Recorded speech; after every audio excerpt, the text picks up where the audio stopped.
Hey guys, this is Frozen Things Tears here, and welcome back to another movie review. And today I'm gonna be doing a review on The Amazing Spider-Man 2.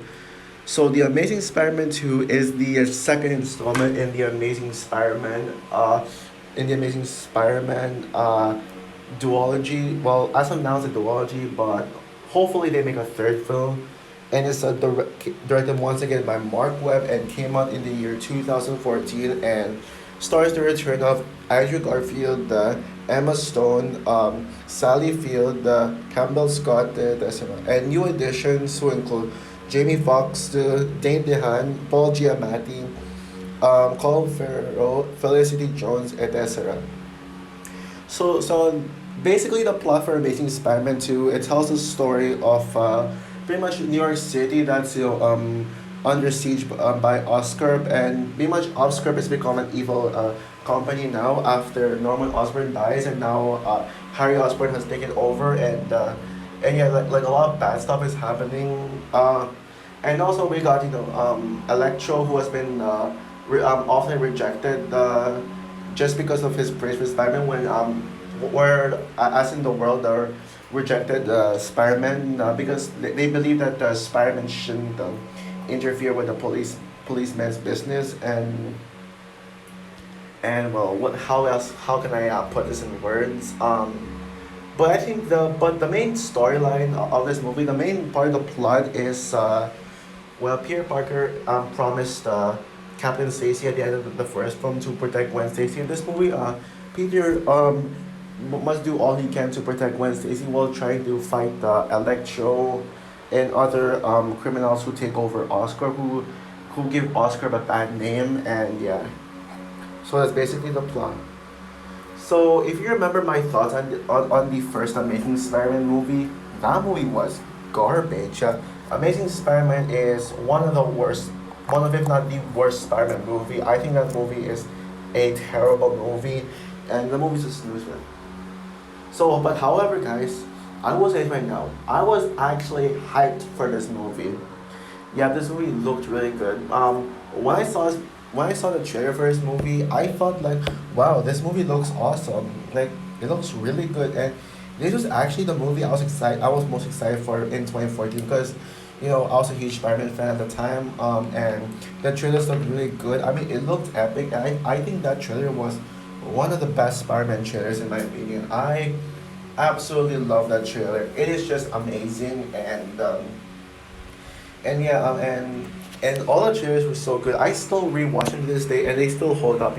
The music, the epicness, the fact that it looked like it could have been the biggest Spider-Man movie yet, and yeah, and I also really and even the action scenes look really awesome, and even the suit looks so good. I mean, the first movie had featured the worst superhero suit I have ever seen, superhero movie suit, but thank God this movie had a better Spider-Man suit. So I was so excited to watch this movie in theaters as the first good Spider-Man movie I would see in theaters.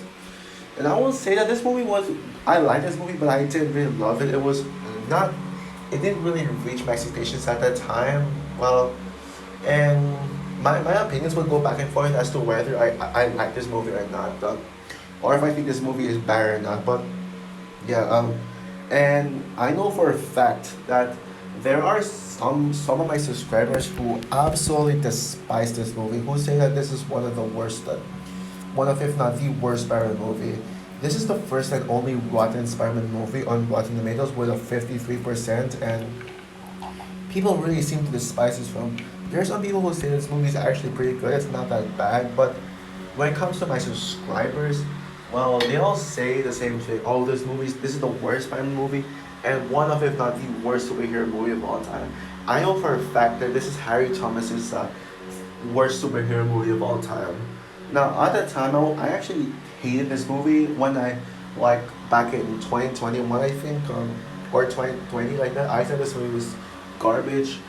But yeah, but I always thought about this movie as like, okay, maybe this is not that bad. I always had the thought of, oh, maybe this movie is not that bad. Maybe it's not as bad as I thought, and maybe I should go back and see if it's good. But yeah. So revisiting the Amazing Spider-Man 2, I had an open mind watching this, knowing that maybe this movie could be something, and yeah, and despite some people saying that this movie is garbage and one of the worst superhero movies ever, still had some. I still personally supported this movie because of some of the really good things, and there's some really good things to like about this movie. And also, I saw some analysis videos where they all like really praise and support this movie, and they all like really stand by this movie. And yeah, so, but I'm not, but I'm trying my best not to follow anyone's opinion. I'm not that kind of person who would just copy someone's opinion. So yeah, so looking back at this movie, yeah, so yeah, okay, what was I? So yeah, when I rewatched this movie back in 2021, surprise, surprise, I thought this movie is good, and this is in the list of movies I like that everyone else hates. So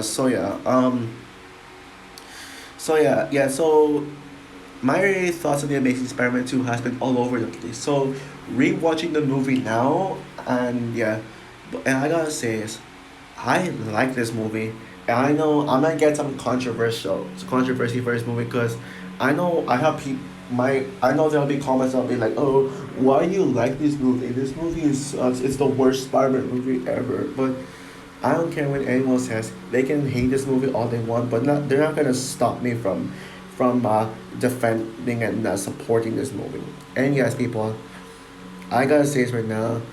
I think this movie is a guilty pleasure. Yeah, this movie is such a guilty pleasure, and I will stand by saying that. So yeah, now let's get into all the good and bad stuff in this movie, like the reasons as to why I like this movie.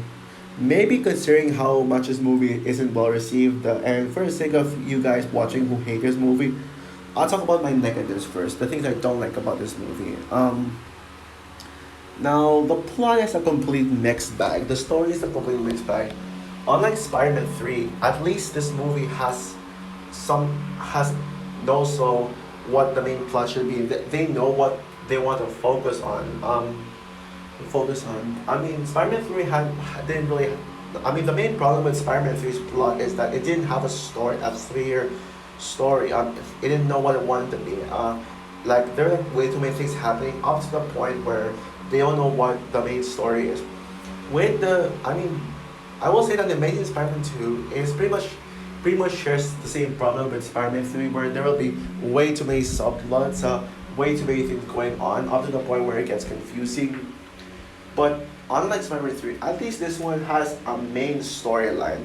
Pretty much the main storyline in this movie is Peter Parker protecting Gwen Stacy, like trying to make sure that he keeps Gwen Stacy safe.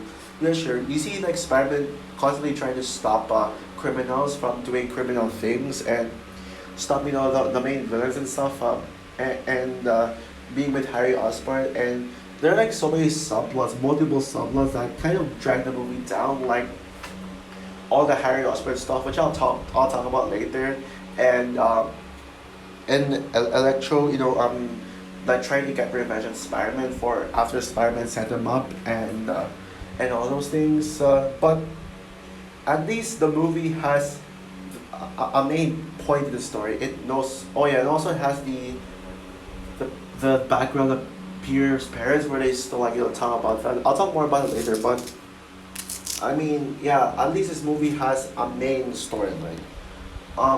Like I said, Peter and Gwen Stacy's relationship is pretty much the front and center of the movie, and I'll definitely sing my praises for Peter and Gwen later on, but again now, but since I am talking about the negatives, I definitely should stick with it. I should definitely stick with this flow.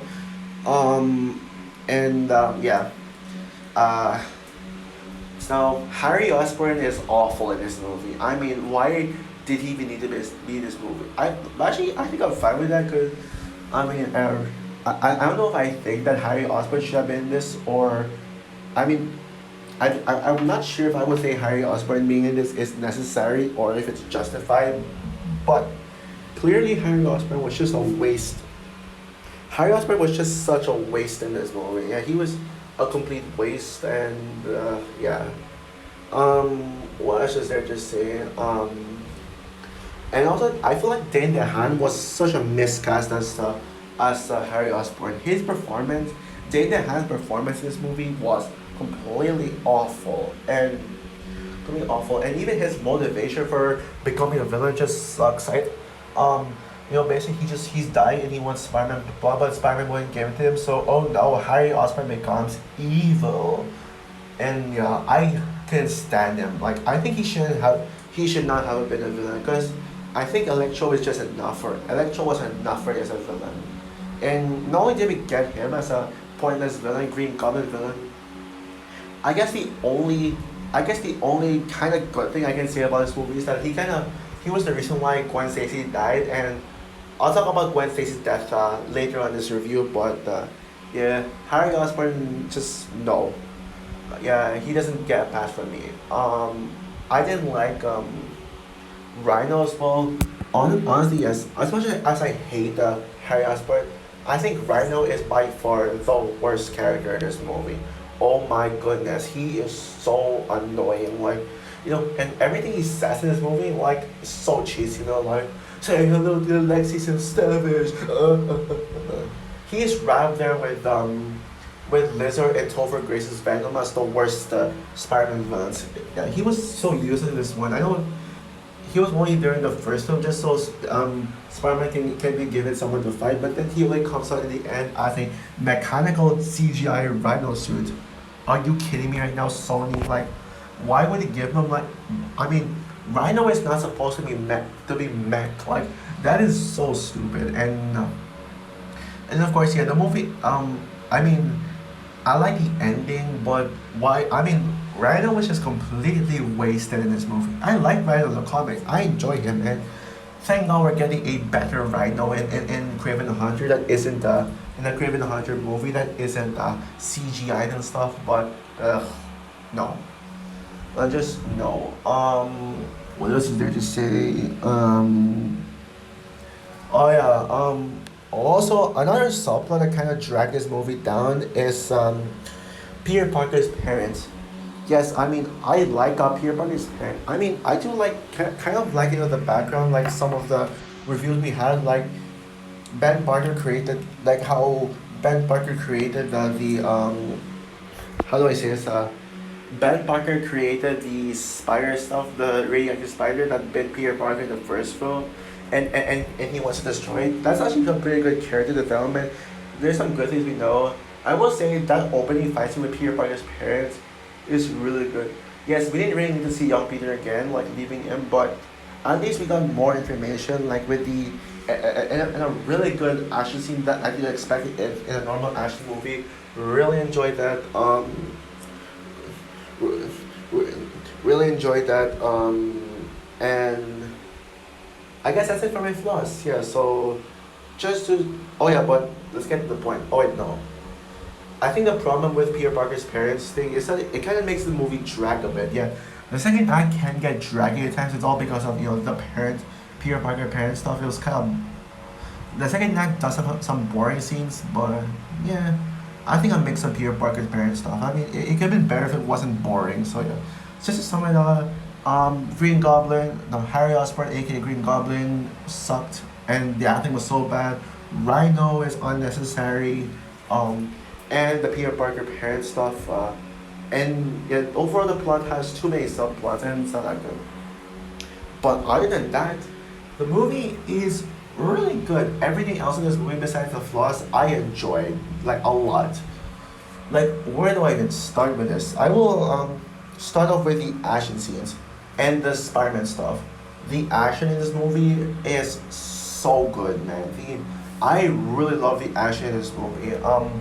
Like and the swing stuff too. I mean the action scenes, like the Times Square scene with Spider-Man versus like Electro in the Times Square scene is it's just so electrifying. And yeah, I think that's probably my favorite action scene. Oh wait, no, not really. And literally I really love it because there's so many people, like there's a lot of people in Times Square, so it can create more tension. It can create more stakes to it, and yeah. But if that wasn't good enough, if that isn't good enough for an action scene, I mean, we literally got the final battle. The final battle is by far the best action scene. Like Spider-Man versus Green Goblin is the weakest action scene in my opinion. Like it's like no, that and the opening highway chase scene. I think Spider-Man versus Green Goblin is the weakest, but it's not bad. Spider-Man versus Electro in the third act is my favorite. I mean, it feels big, it feels bombastic, and Electro is just such a powerful villain, and Spider-Man's a lot stronger here. And yeah, and Spider-Man this movie couldn't have been better. Yeah, I mean Andrew Garfield's Spider-Man in this movie could not have been better. I had some problems with in the first Spider-Man movie, like the swinging scenes that didn't feel exciting, and the suit looks ugly. Thankfully, this movie fixed those issues. In fact, it fixed a lot of the issues that the first Amazing Spider-Man movie had. Yeah, the movie, like the swinging scenes in this movie is so good in this movie. Like, probably might be the some of the best swinging scenes. Although this was the best swinging scenes, but No Way Home just topped it. You know, with the final swing, like the final swing in the end of No Way Home. That would be my favorite Spider-Man swing scene. But this movie is like the swing scenes. This movie is really good. When Spider-Man, fall like Spider-Man, trying to skydive, and then start swinging like that. The opening swing, which is really good.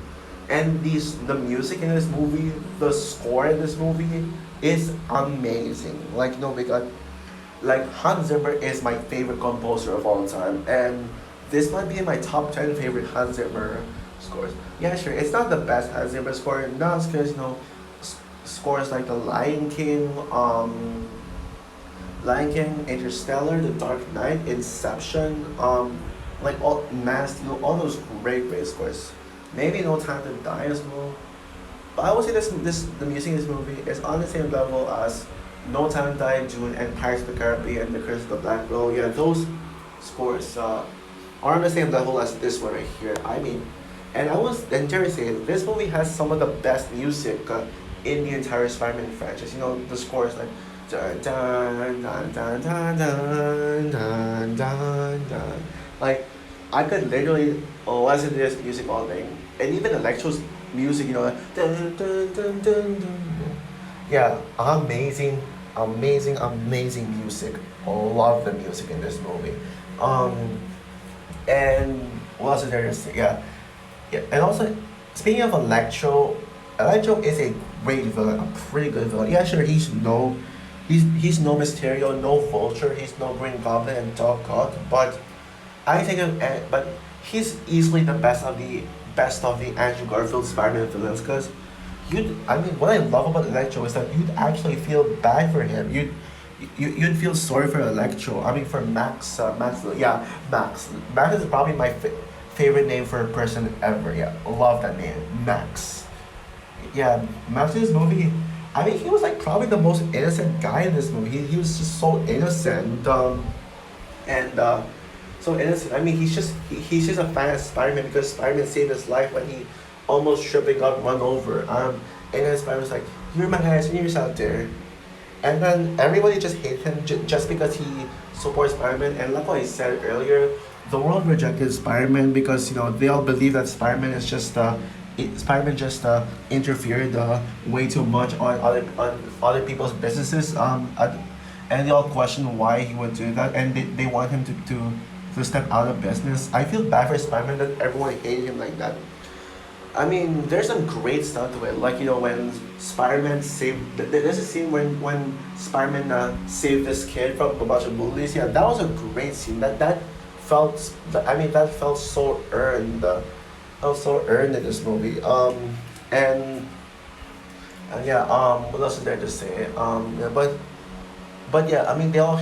I mean, I feel bad for Manchis so much, and I really like his chemistry with Spider-Man in the beginning, and also Gwen Stacy as well. In the elevator scene where he talks about Spider-Man, and Gwen Stacy was like the only person who liked Max, and yeah, But then suddenly Max was forced to fix a bunch of wire stuff, and he got electrocuted and became Electro. And the world hated him just because he was a blue electric guy, and they all feared him. And even like when he became Electro, he was not a villain yet. The time when the part where Electro became a villain was where he heard voices in his head at, like no, hey, lied to me. I know like Spider-Man. I understand Spider-Man was trying his best to protect Electro, even though he forgot his name was Max. Like seriously, how could anyone forget someone's name is Max? Like seriously. But Spider-Man is like oh, I forgot his name. But I mean, Electro shouldn't have really like got mad that he forgot his name because I mean he certainly did not look recognizable since he turned blue and stuff. But but yeah, I mean the point where Electro became a villain was where he pretty much heard voices in the head. It's very similar to Green Goblin where the voice was the reason as to why Norman Osborn became evil. I mean, Electro pretty much heard voices like there was like a demonic voice telling him whispers like they lied to him. Spider-Man lied to you. Spider-Man betrayed you. You should betray Spider-Man. Yeah, I'm pretty much falling for temptations over a satanic whisper. Yeah, and yeah, so I felt really bad for Electro for that. Felt that he turned evil just over some whispers. Yeah. And but I think his motivation for not liking Spider-Man, it just makes you feel sympathetic for him. But when it came to the third time, when Electro just became straight up evil and wants to destroy Spider-Man, you really rooted for him to lose. But at the same time, you'd still feel bad for him. So yeah, hashtag justice for Electro. Thankfully, he redeemed himself in going home. And yeah, I'll admit though the CGI is a mixed.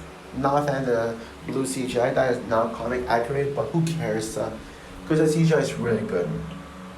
But by far, the best thing about this movie, the biggest praise I can give this movie, is the chemistry between Peter Parker and Gwen Stacy. Like both Andrew Garfield and Emma Stone gave really powerful performances, like amazing, flawless performances. Yeah, both Andrew Garfield and Emma Stone were flawless in this movie in their acting, their chemistry with one another. Like what I said many times, Peter and Gwen's romance is the center of the movie, where Peter Parker desperately wants to protect Gwen Stacy from any harm that she had. So yeah, I think I really dug their chemistry, like just perfect. And yeah, and yeah, my favorite scene in the film to me was like, there's a scene like when Gwen Stacy was leaving for Oxford, and then Peter Parker pretty much put the "I love you" sign, love you like website in the New York Bridge, and then we see Peter Parker and Gwen Stacy on top of a bridge, yeah, just together, having their time to shine together. That is by far the best and most beautiful scene in the movie. Period. Yeah, the best scene, just beautiful scene, like. And also, we get to Gwen Stacy's death, which is the last scene in the film. Now, I know some of my subscribers say that the worst thing about this movie is Gwen Stacy's death. But personally, I think Gwen Stacy's death worked because it's emotional. Yeah. Every time I rewatch this movie and see Gwen Stacy's death, I literally tear up. That is probably the most emotional scene of any Spider-Man movie. Period. Not even Aunt May's death in No Way Home isn't as emotional as Gwen Stacy's death in this movie. Gwen Stacy's death is just perfectly executed. I mean, it really did make me cry, and and Peter Parker's acting when he mourned for Gwen Stacy, such a perfect, powerful acting, just as powerful as of a cry as when Rocket cried in over Lila's death in Guardians of the Galaxy Volume 3. Yeah, it is that amazing, and yeah, it is that amazing. It's just so good. I feel like Gwen Stacy died way too early. I mean, she could have been Spider-Gwen if they continued, but her death in this movie, it's shocking and it's powerful, and at least it really got me emotional. Even the end of the movie with Gwen Stacy's graduate, when Peter Parker replayed Gwen Stacy's graduation speech, it's just perfect. Like, it's still powerful and emotional. And pretty much, as much as Peter Parker gave up being Spider-Man for 5 months because of Gwen Stacy's death, Listen, hearing Gwen Stacy's words in her graduation speech really motivated him to become Spider-Man again and fight the Rhino, which was a really cliffhanger ending. We could have gotten more of that in the Amazing Spider-Man 3. So overall, The Amazing Spider-Man 2 is such an underrated film and does not deserve any of the hate that it gets. And I feel like people should look back at this movie and give it a chance because it's really not that bad. It's really not that bad. I mean, yeah, sure, it is flawed. Yeah, sure, the plot is a bit messy. Like the subplots were not very good. Harry Osborn sucked. The Rhino is the worst character in this movie. And also, by the way, I didn't like the scene when Peter Parker, when Spider-Man pulled down Rhino's pants. I didn't like that scene. But this movie, there's, I mean, yeah, sure, I can kind of see why people hate it, but there are definitely things to like about this movie. And I think people should see that there are things to like about this movie. Yeah, you don't like the costume, the gorgeous costume, the swing scenes, the Spider-Man stuff. And then to actually being a pretty decent villain, being a decent villain, and it's just the enjoyable stuff. And of course, Peter Parker and Gwen Stacy's relationship. If you don't like the romance, then I would not understand at all. If you don't like the music or the swinging scenes, then I wouldn't understand you. Like, at least admit that there are things I like about this movie. I'm not gonna force you, but I'm just saying, at least if you don't like this movie, just admit that there's things to like about this movie. And this movie is certainly better than the first Spider-Man, Amazing Spider-Man in every single way possible. This is what the first Spider-Man movie should have been. So with that said, guys, I'm gonna give The Amazing Spider-Man 2 an 8 out of 10. So also for my review of The Amazing Spider-Man 2, what is your opinion on this movie? Do you agree with me that The Amazing Spider-Man 2 is underrated? Or are you with the haters and saying that this movie sucks? Comment down below, like, subscribe, hit the notification bell, and stay tuned for my review of Spider-Man Homecoming. Finally, we're getting to my favorite Spider-Man actor, Tom Holland. So yeah, bye guys.